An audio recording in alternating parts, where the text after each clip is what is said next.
Кайырлуу күн баршаңызга. Асен букет баракчасына кош келдиңиз. Бул жерде букет жасауду үйрөнөсүз. Бүгүн биз сладкий бокс жасайбыз. Жастарга, кыздарга, улдарга арналган үйдө мисалга мендеги азыркы таңда осы заттар болду. Сону мен сиздерге көрсөтөйүн дедим. Айтпакчыдай процесс работы полный от и до карап алыңыз. Бул жерде лайфхактар болот. Мерси мен Феррери косамбы, коспоймбу әлі шешип жатырмын өзүмө. Бірақ мына сіздерге образно көрсеттім қалай болатынын. Мында упаковка екі бетті болғаннан кейін осыны өзіме таңдадым. Бірақ сіздер өздеріңіз білесіздер, қалаған упаковканы қойсаңыздар болады, чтобы сливаться етпесе болды ғой, главное. Ал енді бастаймыз. Бізге пистолет қажет, клеймен, қаласаңыз скотчпен де клейлеуге болады, бірақ скотчпен алыну кішкене қиындау болады. Ал клейді сіз холодильникке мұзға кішкене қоя тұрсаңыз тез алынады. Мындай үлкен скотчты біз шпажканы байлаған кезінде, упаковканы ораған кезінде пайдаланамыз. Кішкентайды упаковканы орағанда айтпақшы. Ал кеттік, бастайық. Сіздер каналыма тіркеліп, лайк басып, комментарий жазып, қоңыраушаны басып, достарыңызға жіберуді ұмытпаңыздар. Міне уже пистолетімізді қосылды, қызыл жанып тұр. Ал кеттік, шпажкамыз дайын. Шпажкамызды соңында қырқамыз. Аяғын ұзындығын қазір қырықпаймыз. Қазір өйткені білуіміз керек, қанша сантиметр керек, қай жерде керек. Осылай қойып клейлеп аламыз. Достар деп айтайын сіздерге, өйткені дос болайық. Соңына дейін қарауды ұмытпаңыз. Арасында лайфхактар айтам, фуд-флористикаға қатысты. Так что соңына дейін қараңыз.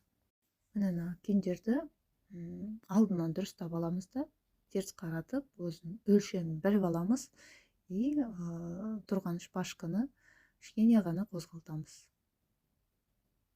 Размерін біліп алдық қой, қай жерге приблизительно қоятынымызды. Абайлаңыздар, саусақтарыңыз күйіп қалуы мүмкін. Бұл ыстық клей. Мына буяны жақсы көрмейтін адам жоқ шығар. Көбісі осы букетке обязательно осы буяны салады. Так что бұны запаста үйде алып қойсаңыздар болады, если фуд-флористикаға қызығып жүрсеңіздер. Орбитті қойғанда жаңа клейлегенде астына бір түзу ұстап тұру керек екен. Түзу ұстамасам тоже қисық клейленеді. Келесі жолы осы Мерседен сладкий бокс жасаймын. Обязательно қоңыраушаны басып, подписка жасап қойыңыз. Процесс работы полный көрсетемін. Енді бұл жерде мысалы біз якорьсты алып, қай жаққа қарай, мысалы сол жағын туралап аламыз. Алдынан біліп аламыз, артына тура солай қоямыз. Мынау шпажканы, как линейка ғой шпажка. Білініп тұрады. Қолыңызды саусағыңызда байлаңыз, ыстық клейге күйдіріп алмаңыз.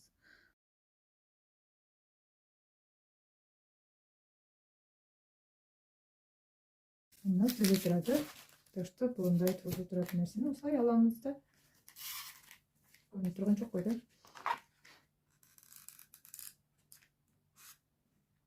Ровно шпажкамен қоятын жерлерін біліп алсаңыз, айналдыра саласыз.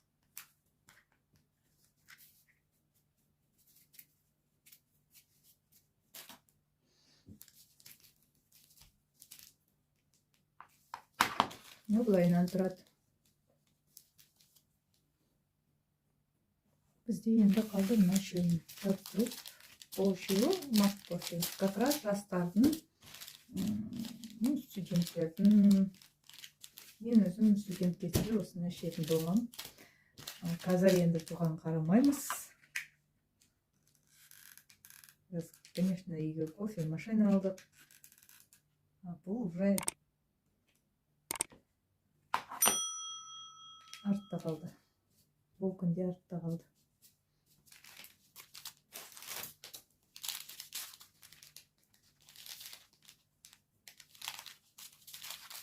Оны асты жағына жіберіп алсаңыз, өзіңізге кішкене ыңғайлы болады. Чтобы не мешать.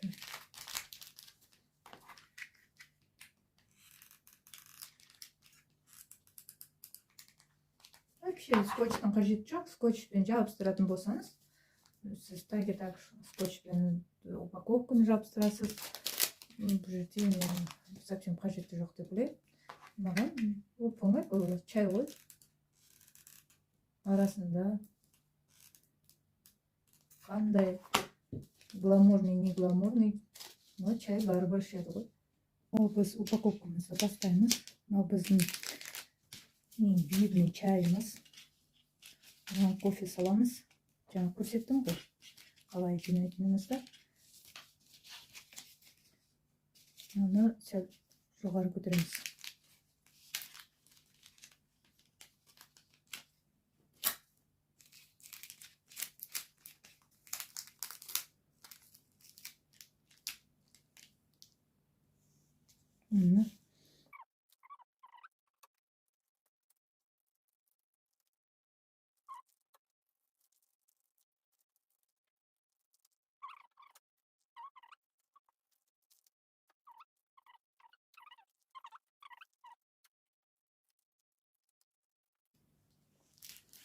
Главное бізде шата сөйлейді. Карамельді ашып қояйық.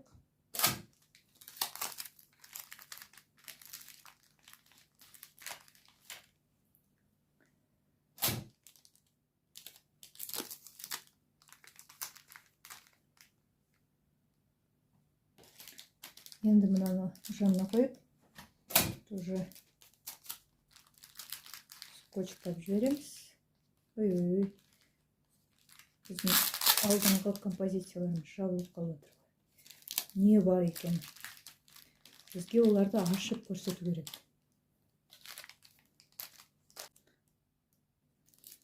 Біреуін қоямыз деген не болған? Осылай қояйық.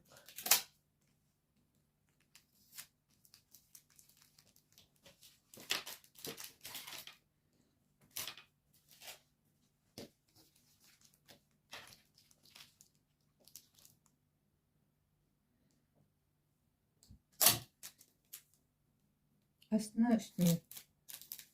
Мына жақ үстіне, мына жақ астына. Осылай жасалынады бұл техника.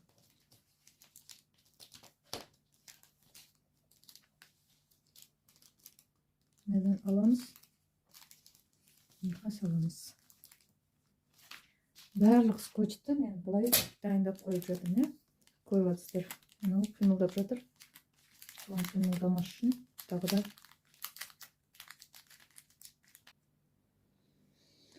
Ал кеттік.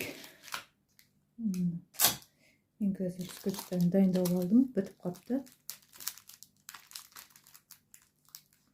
Барлық скотч менде қырқылып дайын тұрады. Үлкен скотч болғаннан кейін столдың жанына өзіңізге удобно қылып дайындап қоясыз скотчтарды. Мен скотчтарды дайындап қойып, прямо клейлеп жатырмын да. Так и получилось.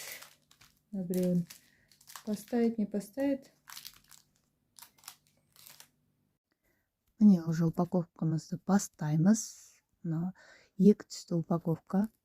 Бір жағы қызыл, бір жағы ақшылды. Минимальный затратамен упаковка жасауды үйреніңіздер осы бастан. Көп упаковка жібермеңіздер. Әр упаковка әртүрлі. Мысалға, мына упаковка менде 1400 теңге тұрады. Бір ішінде 10 штук па, 20 штук па, не помню. Солай алам. Бір штукының өзі бізде 50 теңгемен 100 теңгенің ортасында жүреді. Көп упаковка жібермеңіз дегенім сол. Ішіне тишумен дополнить етсеңіз, сол кезінде пышный болады. Ол кезінде особо білінбейді упаковка аз пайдаланғаныңызды. Ал енді міне жанына бұрыш жасаймыз. Главное, біз мына 4 бұрыш жасауымыз керек. Міне 4 бұрыш жасалынды, тура сондай 4 бұрыш жасаймыз. И міне тишу деп аталады. Бірақ мен алабажақ түрін алдым. Өйткені дәл осы светке осы ғана келеді екен. Басқалары болмайды. Свет кішкене, ішіндегі свет білінбеу керек. Аяғын жабуымыз керек. аяғын жабамыз. Міне қазір бантик тағып, аяғын жауып жатыр. 2 рет байлайсыз бантикті. Байлағанда и бабочка жасаймыз, иә? Достар, біздің упаковкамыз бітті. Енді сіздер лайк, подписка, комментарий жазуды ұмытпаңыздар. Өздеріңіздің логотиптеріңізді қоюды ұмытпаңыздар. Сау саламатта болыңыз.